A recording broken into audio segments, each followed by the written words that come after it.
ರಾಷ್ಟ್ರಧ್ವನಿ ನ್ಯೂಸ್ಗೆ ಸ್ವಾಗತ. ಕಳ್ಳತನ ಪ್ರಕರಣ. ಕೂದೂರು ಪೊಲೀಸರಿಂದ ಇಬ್ಬರು ಆರೋಪಿಗಳ ಬಂಧನ. 4.15 ಲಕ್ಷ ರೂಪಾಯಿ ಮೌಲ್ಯದ ಚಿನ್ನ, ಬೆಳ್ಳಿ ಆಭರಣ ಹಾಗೂ ಕೇಬಲ್ ವಶಕ್ಕೆ.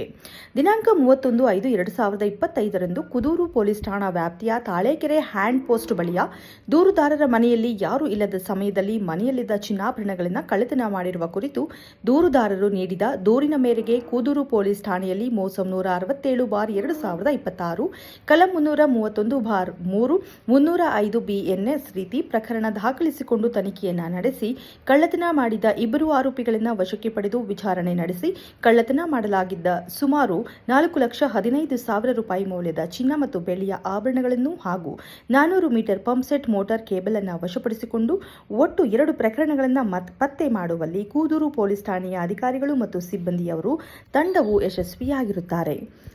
ಕ್ಷಣ ಕ್ಷಣ ಮಾಹಿತಿಗಾಗಿ ವೀಕ್ಷಿಸಿ ರಾಷ್ಟ್ರಧ್ವನಿ ನ್ಯೂಸ್ ಕನ್ನಡ.